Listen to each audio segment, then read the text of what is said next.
നടിയുടെ പരാതിയിലാണ് അറസ്റ്റ് എന്നാണ് മനസ്സിലാക്കുന്നത്. എറണാകുളം സെൻട്രൽ പോലീസിന്റേതാണ് നടപടി. പുതിയ പരാതിയാണ് നമുക്ക് ഏറ്റവും കൂടുതൽ മനസ്സിലാക്കുന്നത്. സുഹൃത്തുക്കളെ, കുറച്ച് മാസങ്ങൾക്ക് മുമ്പായിരുന്നു സിനിമാ മേഖലയിലുള്ള ഒട്ടുമിക്ക ആൾക്കാർക്ക് എതിരായിട്ടുള്ള സിനിമാ നടിമാരുടെ മീറ്റു പരാതികള് കയറി പിടിച്ചു എന്ന് പറയുന്നുണ്ട്. ബലാത്സംഗം ചെയ്തു എന്ന്, ഒരു സിനിമയിൽ അഭിനയിക്കണമെങ്കിൽ തങ്ങൾക്ക് വഴങ്ങി തന്നാൽ മാത്രമാണ് അതിലൊരു പ്രധാനപ്പെട്ട കഥാപാത്രത്തെ ചെയ്യാൻ കിട്ടുകയുള്ളൂ എന്ന് പറഞ്ഞുകൊണ്ട്, ഗൾഫിൽ വെച്ച് പീഡിപ്പിച്ചു എന്ന് പറഞ്ഞുകൊണ്ട് ഒരുപാട് പരാതികൾ.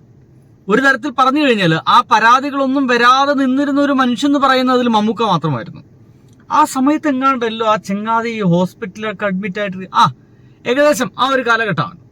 ഒരു 6 മാസങ്ങൾക്ക് മുമ്പാണ് തുടരെ ഈവൻ ബാലേന്ദ്ര മേനോനടക്കം ഒരു കിന്നു മുനിയ എന്ന് പറയുന്ന സ്ത്രീ അടക്കമുള്ള ആളുകള് നിരന്തരം പരാതികളായിട്ട് വരുമായിരുന്നു.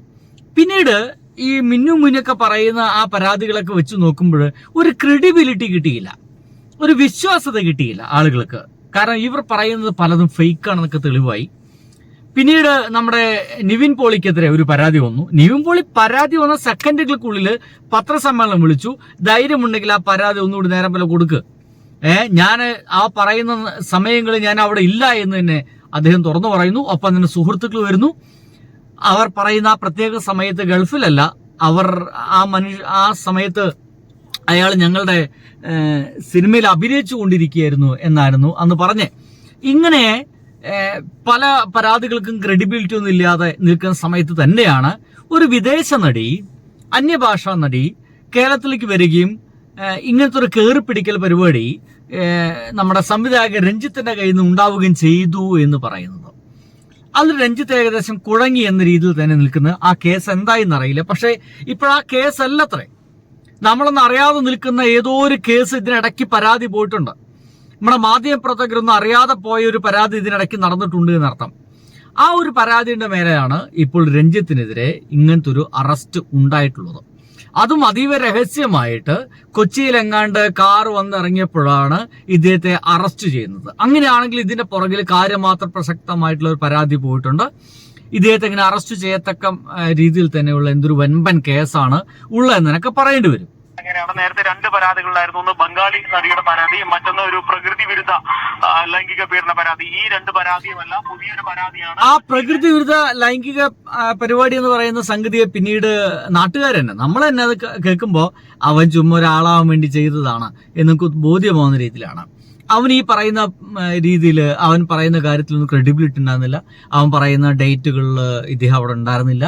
അവൻ പറയുന്ന സ്ഥലങ്ങൾ, അവൻ പറയുന്ന സ്ഥലത്ത് അങ്ങനത്തെ ഒരു ഹോട്ടലും മറ്റൊന്നും ഉണ്ടായിരുന്നില്ല. ഇങ്ങനെ പലവിധ പ്രശ്നങ്ങൾ ഉണ്ടായിരുന്നു. പക്ഷേ അതൊന്നുമല്ല എന്നാ കേൾക്കുന്നത്. നൽകിയ പരാതിയെ തുടർന്നാണ്, ഒരു യുവനടിയുടെ പരാതിയെ തുടർന്നാണ് ഇപ്പോൾ അറസ്റ്റ് രേഖപ്പെടുത്തിയിരിക്കുന്നത്. യാത്രക്കിടെ കൊച്ചി തൊടുപുഴയ്ക്കടുത്ത് വെച്ച് കസ്റ്റഡിയിൽ എടുക്കുകയായിരുന്നു എന്നാണ് നമുക്ക് മനസ്സിലാക്കാൻ സാധിക്കുന്നത്. ഇപ്പോൾ തൊടുപുഴ പോലീസ് സ്റ്റേഷൻ പരിധിയിൽ ഇദ്ദേഹം കസ്റ്റഡിയിലാണ്. ഉടൻ തന്നെ കൊച്ചിയിൽ നിന്നെത്തുന്ന പ്രത്യേക അന്വേഷണ സംഘത്തിന് മുന്നിലേക്ക് സംവിധായകനെ കൈമാറുമെന്നാണ് നമുക്ക് മനസ്സിലാക്കുന്നത്. നേരത്തെ ഉണ്ടായിരുന്ന പരാതികളിൽ അത് ഒത്തുതീർപ്പായതാണ്. മറ്റ് പരാതികൾ എല്ലാം ഒന്നും ഇല്ല എന്നുള്ള ധാരണയിലിരിക്കുകയായിരുന്നു. ഏറ്റവും ഒടുവിൽ യുവതിയുടെ പരാതി പോലീസിന് കിട്ടുന്നതും രഹസ്യ വഴി ഉൾപ്പെടെ രേഖപ്പെടുത്തിയ ശേഷമാണ് ഈ ഒരു നടപടിയിലേക്ക് പോലീസ് കടന്നത്. ഐജിയുടെ പ്രത്യേക നിർദ്ദേശപ്രകാരം ഇടുക്കി SP നൽകിയ നിർദ്ദേശത്തിന്റെ അടിസ്ഥാനത്തിലാണ് ഇപ്പോൾ ഈ ഒരു അറസ്റ്റ് രേഖപ്പെടുത്തിയിരിക്കുന്നത്. ഇപ്പോൾ അങ്ങനെയാണെങ്കിൽ ഇത് എന്തൊരു വലിയ കേസാണല്ലോ സുഹൃത്തുക്കളെ, അല്ലേ? നമ്മൾ അങ്ങനെ തന്നെ മനസ്സിലാക്കേണ്ടിയിരിക്കുന്നു. പ്രത്യേക സംഘത്തിന് ഇദ്ദേഹത്തിനെ കൈമാറും എന്നാണ് നമുക്ക് ലഭ്യമാവുന്ന വിവരം. അപ്പോ ഇതിനു മുമ്പുണ്ടാകുന്ന 2 കേസാണ്. ഒന്ന് ഞാൻ പറഞ്ഞ ഒരു അന്യഭാഷാ നടി, നമുക്ക് എല്ലാവർക്കും അറിയുന്ന നടിയാണ്. അവരെങ്ങനെ സെറ്റിൽ വെച്ച് പീഡിപ്പിച്ചു എന്നറിയാം. ഇദ്ദേഹം ഒരു മാടമ്പി സ്വഭാവമുള്ള ഒരാളാന്നൊക്കെ നമുക്ക് പലപ്പോഴും നമ്മൾ ചർച്ച ചെയ്തിട്ടുള്ളതാണ് ഇദ്ദേഹത്തിന്റെ സ്വഭാവത്തെക്കുറിച്ച്. സംഗതി അവിടെ കിടക്കട്ടെ. പക്ഷേ ഇയാൾക്ക് മുമ്പുണ്ടാകുന്ന 2 കേസുകൾ, ഒന്ന് ആ ഒരു ചെക്കന്റെ കേസ്, ഒന്ന് പിന്നെ രണ്ടാമത്തത് ആ ഒരു നടിയുടെ കേസ്. 2ഉം ഒത്തുതീർന്നു. അവർ തന്നെ പുറമേ നിന്ന് തന്നെ ഒരു സെറ്റിൽമെന്റ് നടത്തി എന്നാണ് ഇപ്പോൾ ഈ വാർത്താ മാധ്യമം നമുക്ക് കിട്ടുന്നത്. അതൊന്നുമല്ലാത്തൊരു പുതിയ കേസ്, യുവനടി എന്ന് പറയുന്നത്. അങ്ങനെയാണെങ്കിൽ ഇപ്പോൾ നമ്മുടെ സിനിമാ മേഖലയിലുള്ള ആരാണത് ഒരു പിടുത്തമില്ല. എന്തൊക്കെയാലും അത്രയും ഇരയെ കുറിച്ചിട്ടൊന്നും വാർത്തകളിലൊക്കെ ചർച്ച ചെയ്യുന്നതും അവരെ ഫോട്ടോ കൊടുക്കുന്നതും ശരിയല്ലാത്ത ഒരു കാര്യമാണ്.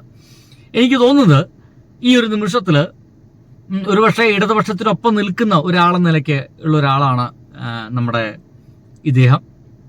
ഈ ഒരു ഇലക്ഷൻ സമയത്തും ഒരു മടിയും കൂടാതെ അദ്ദേഹത്തെ അറസ്റ്റ് ചെയ്യാൻ, കുറ്റം ചെയ്തിട്ടുണ്ടെങ്കിൽ തീർച്ചയായിട്ടും അറസ്റ്റ് ചെയ്യണമെന്ന രീതിയിലേക്ക് ഇത്തരം നിർദ്ദേശങ്ങളൊക്കെ പോയിട്ടുണ്ടെങ്കിൽ അത് ഏറ്റവും നല്ല കാര്യമെന്നാണ് എനിക്ക് തോന്നിപ്പോകുന്നത്. ഏറ്റവും നല്ല കാര്യം. കാരണം ഈ ജോലിക്ക് വരുന്ന ആളുടെ അഭിനയ പാഠവുമല്ലാതെ അവരെ ശരീരം എങ്ങനെയുണ്ടെന്നൊക്കെ അളന്നു നോക്കുന്ന ഇത്തരം സംവിധായകരൊക്കെ ഒന്ന് അകത്താകുന്നത് നല്ലതാണ്. വളരെ കൃത്യമായിട്ട് അകത്താവുന്നത് നല്ലതാണ്. മറ്റു ചില അലമ്പന്മാർക്ക് ഇദ്ദേഹം ചെയ്തിട്ടുണ്ട് കേട്ടോ. ഇതൊക്കെ ഇനി കോടതിയൊക്കെ കഴിഞ്ഞിട്ട് വേണം ഇതിന്റെ ഒരു ഫൈനൽ ആൻസർ കിട്ടാൻ. എന്തൊക്കെയായാലും ഇങ്ങനെ വളരെ പെട്ടെന്ന് അറസ്റ്റ് ചെയ്യാൻ മാത്രം എന്തെങ്കിലും ഉണ്ടെങ്കിൽ കൃത്യമായിട്ട് ഒരു രഹസ്യമൊഴി കിട്ടിയെന്ന് പറയുന്നു, രഹസ്യമായിട്ട് പെൺകുട്ടിയുടെ മൊഴിയെടുത്തു എന്നൊക്കെ പറയുമ്പോൾ സംതിങ് ഫിഷി, ഭയങ്കര അധികം പ്രശ്നഭരിതമായ എന്തോ ഒരു കേസാണ് സംഭവിച്ചിട്ടുള്ളതെന്ന് നമ്മൾ വിചാരിക്കണം. അത്തരത്തിലുള്ള ആളുകളൊക്കെ ഒന്ന് അറസ്റ്റ് ചെയ്യപ്പെടുന്നതും ഒന്ന് അകത്താകുന്നതും ഒക്കെ വളരെ നല്ല കാര്യമാണ്. ഞാൻ പറഞ്ഞ പോലെ കുറേ വഷളന്മാരുണ്ട് ഈ മേഖലയിൽ. അത്തരം വഷളന്മാർക്കൊക്കെ ഒരു ഭയം ഉണ്ടാക്കാൻ ഇതൊക്കെ സാധിക്കുന്നതാണ്. തങ്ങൾ എന്തെങ്കിലും ഒരിക്കൽ പിടിക്കപ്പെടും എന്നുള്ള ബോധ്യമുണ്ടാക്കുമല്ലോ. ഇതിനൊക്കെ അപ്പുറത്ത് ഞാൻ ചിന്തിക്കുന്ന വേറെ കാര്യം, മമ്മൂട്ടി എന്ത് ചെയ്യും എന്നുള്ളതാണ്. മമ്മൂട്ടി കുടുങ്ങിപ്പോയില്ല എന്നുള്ളതാണ്. മമ്മൂട്ടിയുടെ ഒരു പടം അനൗൺസ് ചെയ്തിരുന്നു. ഇദ്ദേഹത്തിന് തന്നെ മുമ്പത്തെ ഒരു പടത്തിന്റെ സീക്വലായിരുന്നു അനൗൺസ് ചെയ്തിരുന്നത്. ആ ഒരു സീക്വൽ ഞാൻ മറന്നുപോയി. അദ്ദേഹം ഒരു ബ്ലാക്ക് എന്ന് പറഞ്ഞ സിനിമ ചെയ്തിരുന്നില്ലേ, അതിന്റെ സീക്വലാണ് അവതരിപ്പിക്കാൻ ചെയ്യുന്നത്. നായകൻ മമ്മൂക്കയല്ല, മമ്മൂക്ക വില്ലനായിട്ടാണ് വരുന്നതെന്ന് കേൾക്കുന്നു. നായകനായിട്ടുള്ളത് നമ്മുടെ മോഹൻലാലിന്റെ സിനിമയിലെ വില്ലനാണ്. തുടരും എന്ന് പറയുന്ന സിനിമയിലെ വില്ലൻ പ്രകാശ് വർമ്മയാണ് നായകനായിട്ട് വരുന്നത്. അങ്ങനത്തെ ഒരു വാർത്ത, അങ്ങനത്തെ ഒരു സിനിമ അനൗൺസ് ചെയ്തിരുന്നു. അത് ഏകദേശം ഷൂട്ടിംഗ് തുടങ്ങി എന്നൊക്കെയാണ് നമ്മുടെ മുമ്പിലേക്ക് കിട്ടിയ വിവരം.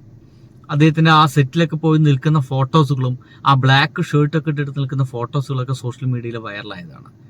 അങ്ങനെയാണെങ്കിൽ ഇനി അതിന്റെ വല്ല ഷെഡ്യൂളും മറ്റുമായി ബന്ധപ്പെട്ട് ഇദ്ദേഹം കറങ്ങുന്ന സമയത്താണോ പിടിക്കപ്പെട്ടതെന്ന് വലിയ പിടുത്തമില്ല. എന്തൊക്കെയായാലും നല്ല കാര്യം. കുറ്റം ചെയ്തിട്ടുണ്ടെങ്കിൽ നല്ലതുപോലെ അഴിയുണ്ട. ഈ ഉപ്പ് തിന്നുന്നൊക്കെ പറഞ്ഞ പരിപാടിയൊക്കെ പഴയതാണ്. അപ്പോൾ സുഹൃത്തുക്കളെ, ബൈ.